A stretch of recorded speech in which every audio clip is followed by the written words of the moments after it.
Саламатсыздар, урматтуу мен каналымда көрүүчүлөрүм. Сиздерди каналдан көргөнгө абдан кубанычтамын. Кайра тынчтык болбой жатат жакынкы чыгышта.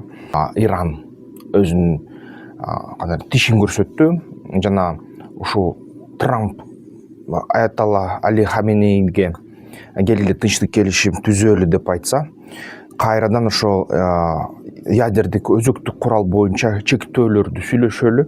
Ал чектөөлөрдү сүйлөшөк, биз санкцияларды алып салалы десе, Аятолла Али Хаменей жок, Трамп силер менен сүйлөшпөйбүз деп койду. Сүйлөшүүлөргө барбайбыз деп сүйлөшүүлөрдөн баш тартып койду.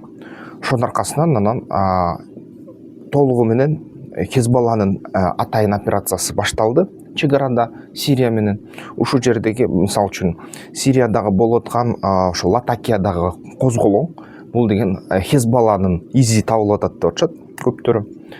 Дал ошондой эле хуситтер акырындап баягы Израилге атууларды жана ошо кемелерге атууларды башталды.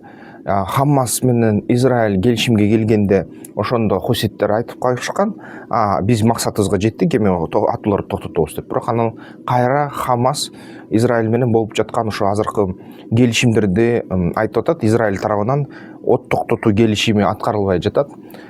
Израиль тарабынан кандайдыр бир начар аракеттер баары бир болуп атат. Ошон үчүн биз азыркы кезде Америка жана Израиль эки жарандыкта алган ошо туткундарды бошотууга барбайбыз деп айта башташты.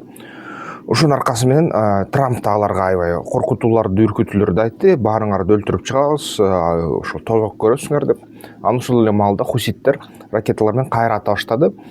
Кемелер эми фрахт кеме болгондо аякта бир нече ишкерлердин үлүштөрү болот да. Кайсы жерде Израиль жаранынын үлүшү бар болсо, ал деген 90% үлүшү, мисалы үчүн, башка өлкөнүкү болсо деле, 99% болсо деле, ошолорду эле аткылай беришти хуситтер. Анан Трампка, ошо Иранга кандайдыр бир сабак бергенге маселе туулуп калды. Анан ошол сабак катары ким эң алсызыраак деп туруп тандашып, хуситтер алсызыраак. Хуситтерге көп аябай курал барды Ирандан, анда Иранга сабакты берели ошол хуситтер аркылуу деп Трамп чечим кылды да. Анан Трамп чечим кылып туруп, ошо бапайман деп булуңда турган ошо хусилердин күчүн байкаса белгилеш керек. Хусилер Йемен 5тен 1 бөлүгүн эле кармашат. Өзүнүн расмий ошо өкмөтү ошо Йемендин хуситтерге каршы согуш кармап атат азыркы кезде. Согуштар уланып атат тынбай. Аякта негизи 5 ушундай күч көзөмөл кылат Йеменге.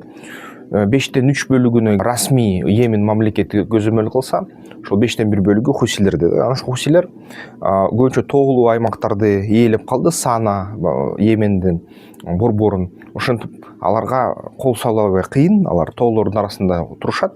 Расмий Йемендин өкмөтү аларга алы жетпей атат.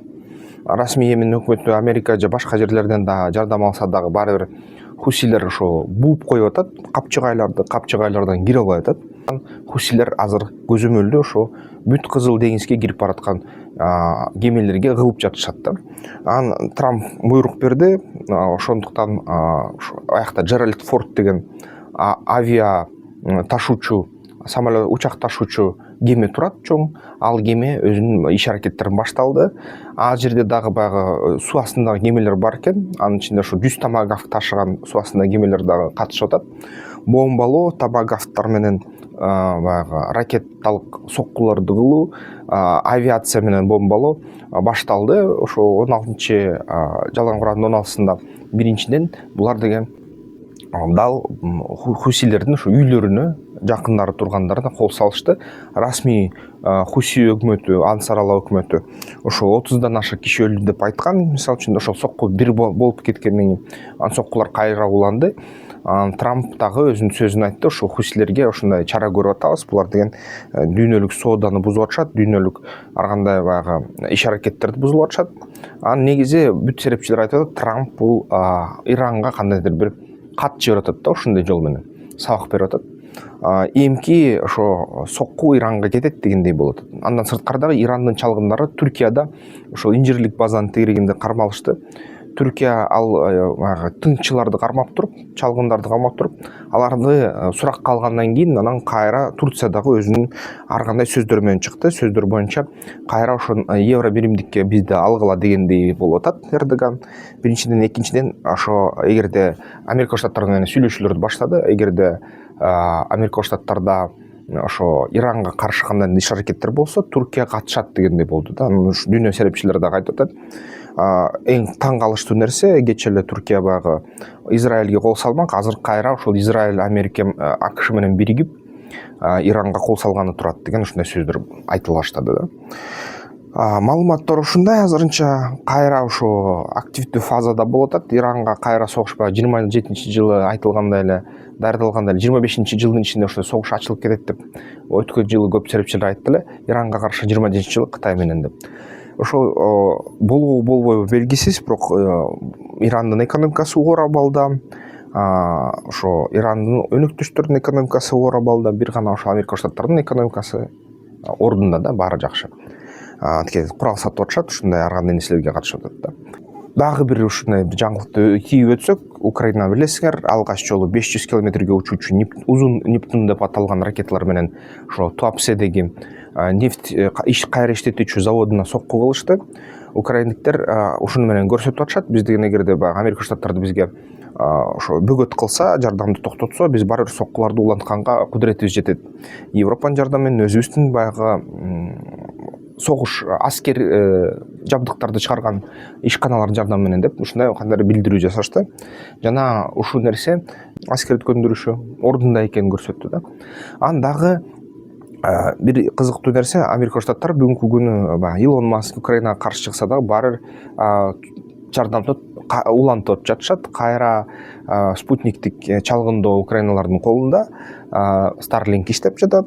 Сырткары ошо атакамстар келип атат, башка куралдар келип атат да. Анан баягы Путиндин айтуусунан кийин, тынчтыкка тез келбешин билдиргенден кийин, Трамп өзү айтуусу боюнча аргасыздан баары бир экинчи жакты дагы колдошу керек болуп калат да. Анткени ансыз сделка, ансыз баягы соода болбойт деп айтып атат да. Ошо соодалашуулар токтойт деп айтат. Ошентип Америка кайра Украинага толук кандуу куралдарды жибере баштады. Жана толук кандуу жардамды бере баштады кайра. Ушундай нерселер болуп атат. Кыргызстанда өндүрүштөр жайгаштырыш керек, көп өндүрүштөрдү ачыш керек. Анткени ансыз өлкө өнүкпөйт да, экспортты өнүктүрүш керек. Бул QR код менен бизнес планды жазып, курсун өтсөңүздөр болот. Катталып, бир сыйра баштапкы билимди берет, андан ары бизнес план жазып кеткенге да жардам берет да. Анан бул QR код менен колдоп койсоңдар болот. Эмки видеолорду көрүшкөнчө комментарийлериңерди жазгыла. Аскер тактикалык федерациясынын мүчөлүгүнө киргиле, страйк болойн огула, ден соолукка жакшы.